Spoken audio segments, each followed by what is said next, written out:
Lead and Steel.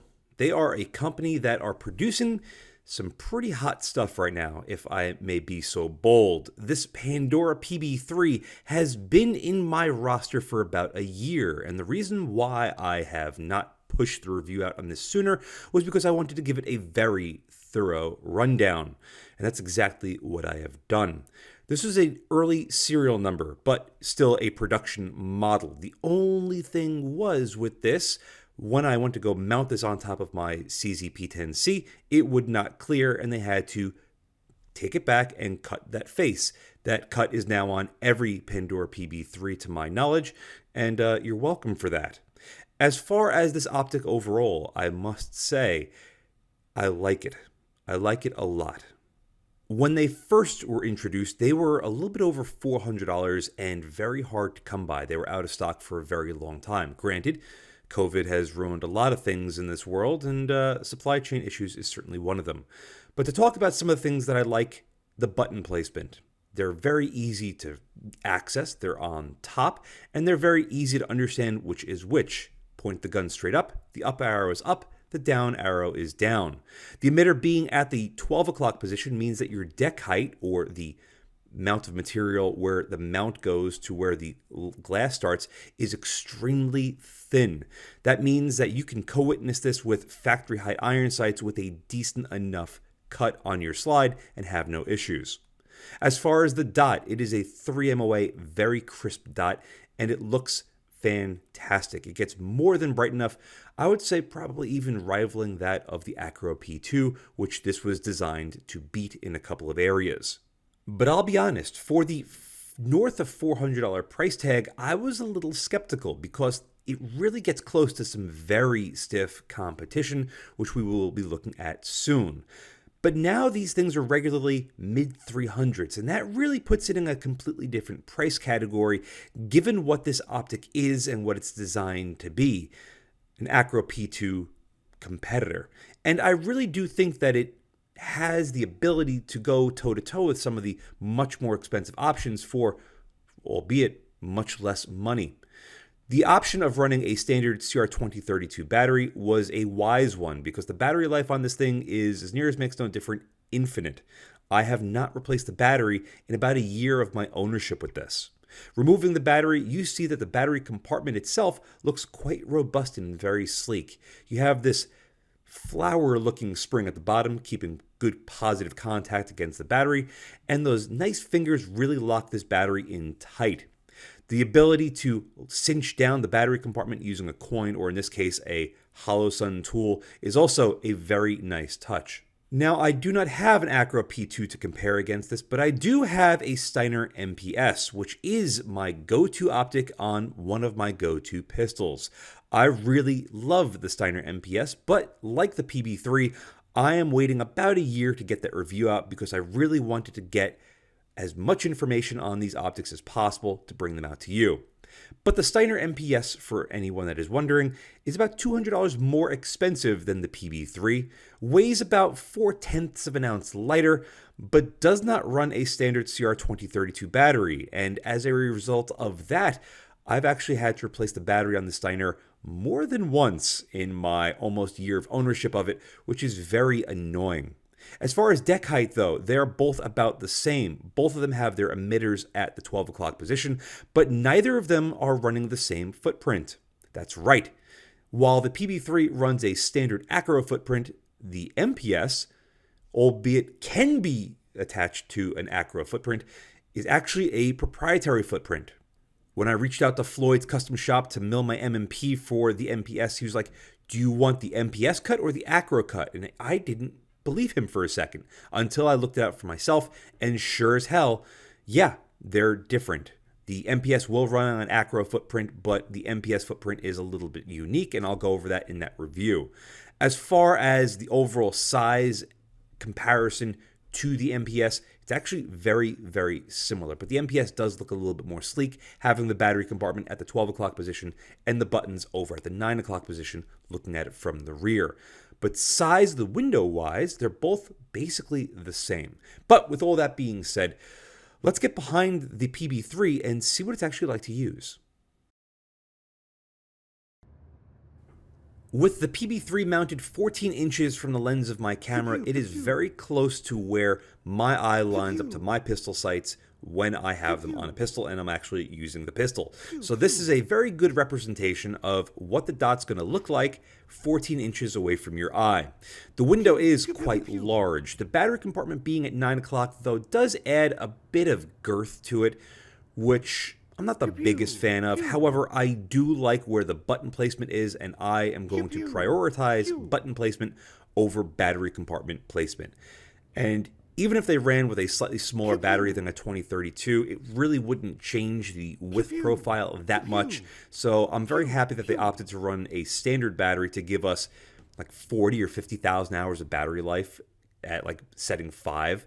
I'd much prefer that than the alternative of having a slightly slimmer looking optic but having really poor battery life. This optic also has that battery life with no form of shake awake or auto off, meaning that it is very efficient at using its power, which is something I am, again, a very big fan of. A couple of things to note while we are down here. There is some very obvious blue tinting to the glass. However, distortion, unless we're really looking for it, doesn't appear at all. Maybe a slight little bit of parallax shift, but we're going to be touching on that more in depth. But running it down here, yes, some people are going to be like, oh, but you just have it on a rail with the camera. Yes, I completely understand that, but I'm trying to give you as much of a bird's eye view of what it would actually be like to run this thing if it was 14 inches away from your eye. And in these environments, it's splendid. The dot is very sharp and clear. I love 3 MOA dots. I think they're the perfect size for pistol dots and more or less carbine dots for me. And I do feel that a lot of people would agree with me. As far as how it looks when we are using it in conjunction with a flashlight, it still works very well. The dot is very easy to pick up, and the blue tint really doesn't limit our ability to look through it and beyond it, even in lower light conditions like this. I did run this with a little bit of night vision a couple of nights, and I'll show you what its night vision performance looks like, but it's also quite capable.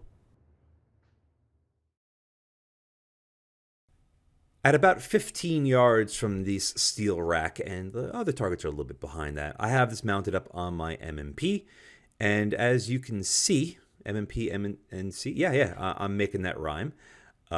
It works quite well. There is a little bit of distortion that we can see as we pan across these targets, but nowhere near as bad as some of the alternatives. However, the ACRO P2 is a little bit on the flatter side, but we will be doing a side-by-side very soon. However, the minimal distortion that this thing does have isn't really a nauseating factor like some. I will say I would prefer it if it was a little bit flatter. I do feel that the Steiner MPS is a little bit flatter than this. But overall, for the $350 or so that you can find these for, it is far from what I would say bad is. The tint is very easily visible, but not completely jarring like some of the earlier model Holosuns. The tint is there, so this way the dot is more visible, meaning you can run less power to the emitter and see the dot more efficiently. So that's why part of the reason why the battery life on this thing is as high as it is because of that tint.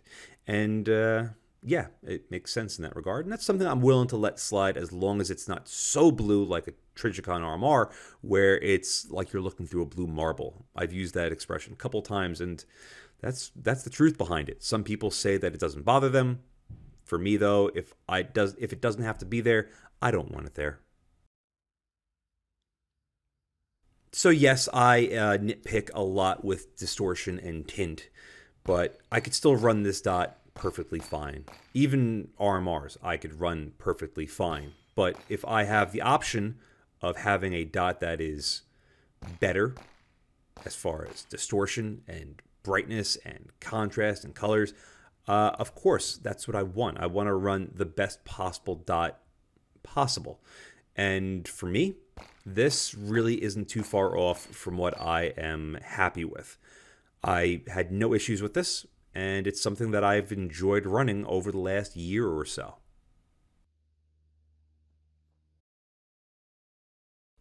Taking a look at what this thing would look like at carbine distance away, this is about 4 or so inches away from the camera, it's still quite usable and nice. Why would someone want to use a pistol sight on a carbine?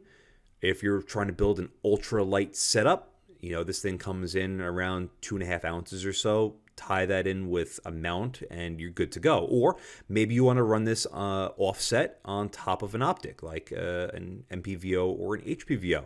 Guess what? You can do that with this and it would be fine as long as the plate has an ACRO footprint.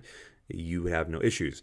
As far as the ACRO footprint, I really love the ACRO footprint. I wish all optics that are using a cross bolt claw setup for attachment would default on the ACRO footprint. I know some people would disagree with me, but I've really disliked having multiple plates to run multiple optics running a cross bolt. There you have it. With the Holosun HM3X behind this thing, it magnifies quite well as well. So yes, if you do want to run this as a carbine optic as a primary, you can do so, and you can run it with a magnifier behind it, and it works perfectly fine. The tint is noticeable, but is not jarring or overall harmful to the overall capacity of the optic, and that 3 MOA dot does look very good. It pulls a little bit at 3 o'clock and 9 o'clock, but that's not uncommon for having the brightness setting be a little bit too high. Lowering down the brightness setting a little bit will fix the majority of that. Overall, if you did want to magnify this optic, it is very capable. All right, let's get into some side-by-sides. On the left will be the PB-3, and on the right, we're going to start with the Steiner MPS. Now, yes, the Steiner MPS is an optic that I have standardized on because when I first got it, I loved everything about it with the exception of the battery life. And one of the stupidest programming decisions I've ever heard of. It's got a little bit less distortion, a little bit less tint, about the same size window, and a little bit narrower profile, albeit it's not so much so. Like you saw earlier, side by side, these two aren't that dissimilar size-wise, but the MPS just seems more svelte. But that comes at a price point. The MPSs are typically around the $500 to $550 price point, so much more expensive, but they are made in the US for the most part. Weight-wise, they're a little bit lighter than the PB-3 at about 2 ounces as opposed to 2.3. Both of these, though, function very well under NightVision, but the Steiner, I think, does take the cake ever so slightly. But the PB-3 is still quite good. Again, especially considering a $200 price savings. Really trying to illustrate and show off the distortion and color tinting here. Yes, it's on a green backdrop, but you could still see a little bit of color shift. But both of them perform, again, quite comparable to one another. But the Steiner does edge it out ever so slightly, in my opinion. Both of them are still, for their price point, I feel very compelling arguments. Which one's going to be right for you? Well, if you already have an ACRO footprint on your gun, both of these will work, but the Steiner will have a little bit of a cock to it because the back part is wider than the front, and that's the biggest issue with it. It'll still work, but nowhere near as effectively. Both of these, though, I have to say, I like equally, just at completely different price points. The next comparison is going to be my most recent one. I just acquired a 509T X2. In fact, I bought it specifically for my P10C because, again, I love cross bolt locks on pistol sights. And the 509T X2 does have a cross bolt. I reviewed the 509T original multiple years ago. And the biggest issue I had with that was distortion and tint. I know that the X2 improved upon that, and I was hoping that this would be a little bit different. But as you can very clearly tell, it not only has mega distortion, but also a lot of tint. The tint, not so much of an issue, but the distortion is an extreme bother for me. The top part of the image from the dot up really starts to warp and balloon out, and that's something I just really don't like. And for the $430-ish that they come in at, I'm not the biggest fan of it. And they run a proprietary footprint again, so if you don't have an ACRO footprint, you're going to have to get a plate for it, and then it adds a lot of weight and complexity.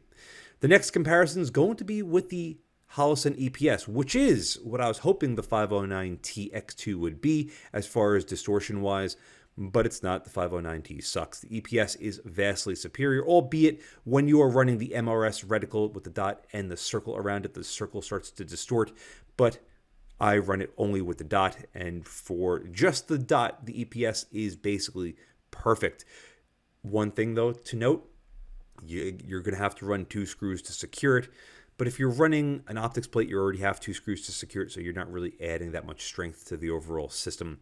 But the EPS comes in much lighter at 1.4 ounces, and it starts around the same price as the PB-3, around the $330 price point, and that's going to be a stripped bare bones version, very similar to the PB-3 as far as what options it comes with. You're going to have a standard dot, you're not going to have solar charging, and yeah, it's basically a PB-3 but with a smaller battery, but it's much smaller and much lighter. And the final quick comparison I'm going to make for you is against this thing's main rival and target goal, the ACRO P2. Now, it's true, the ACRO P2 is very expensive. They're around $550 plus, depending on what colors you get and what time of year it is. They are very well made. However, they have had some significant failings recently. Most notably, the front lens is just like boop, falling out. However, the P2 does have tintless glass, completely flat glass, albeit with a slight bit of parallax shift, and a nuclear bright dot. But guess what? The PB-3 is not too far behind it as far as dot goes. Parallax shift there, you can see as we move around it, things do shift, but they maintain a fairly high level of flatness. However, the window through the P2 is minuscule by comparison to what the PB-3 offers, and for people like myself, that is a much welcomed sight to see, especially considering the P2 does have some failings and some weak points.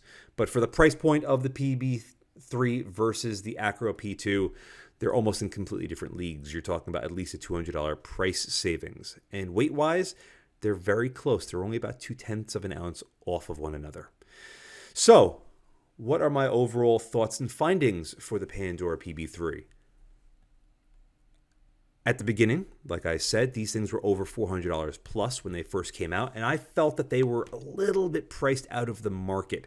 Because again, you're talking about now being squarely set up with all of the other optics that we looked at, including the MPS, the EPS, the 509, and even knocking on the doorstep of the ACRO. But coming in at $350 now, it's a much more compelling argument. You're saving $100. That could buy you a milling service, that could buy you a plate and ammunition, and you're buying something that, for me at least, has been rock solid bulletproof. There are a lot of people that I know that run the PB-3 and they haven't had any issues. And the reason why they run the PB-3 is, again, price and performance. I really do feel that they hit a sweet spot, especially if you're like me and you want something that has a cross-bolt mounting system to it.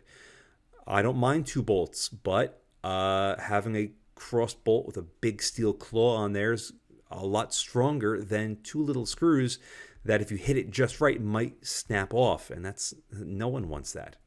As far as its night vision performance, this was basically perfect conditions. It was last winter, clear skies, not a full moon, but like a half moon or thereabouts. Adjusting the eyepiece on my Gen 3 PVS-14. Yes, the focus can be shifted. I lowered the iris down, so this way we had a much larger depth of field, which is why you could see both the dot and the optic itself. But when you balloon that out to full size and your depth of field changes, I have it set more towards infinity as far as the focus on my PVS-14, and that is why the dot is perfectly sharp and clear versus everything at distance. And you can see there's a little bit of parallax shift and a little bit of distortion, but it's so minimal under night vision. It's actually an extremely good night vision performance. And again, that's part of the reason why these things are so beloved. Yeah, I really have nothing negative to say about this. It's been rock solid. I like the design. I like what Lead and Steel wanted to achieve with this, and I do feel that they achieved a lot of it. The only thing I would love to see in the future is a Gen 2 version of this that's maybe a little bit shorter and a little bit smaller overall, but I really don't know how much smaller or shorter they could make this and still have it be as nice as it is. So hopefully they could find some areas somewhere, but overall I'm not upset about it. But when I say I'm hopeful for a Gen 2, that means that I am just waiting for the Gen 2 because I know it is going to be in production very soon. Wink, wink. But overall, I'm very impressed and I've been very happy with it. And yes, this is an optic that I do plan on running more in the future because I genuinely enjoy it. And for the price point, again, that's the biggest thing here. It really hits a sweet spot and it offers a lot that other things the market don't offer. So, yeah. With all that being said, a very huge thank you for Lead and Steel for providing me this PB-3. No, they didn't offer me any services or money or anything. They, just like with the original, what was that, the LP1? That was an early rendition of the LP1. They just offered it to me and said, we would love for you to do a review on it. And I said, sure, but it's going to be an honest one. And they said, that's exactly what we want. With all that being said, thank you all very much for watching. And as always, I'll see you again next time. And a huge thank you to my Patreon providers and my Subscribe Star subscribers. Without you, this truly wouldn't be possible. If you'd like to support my channel but don't want to join either of those, I completely understand. But you can still help by using my affiliate links in the description below and or like, share, and subscribe as always. Again, thank you very much.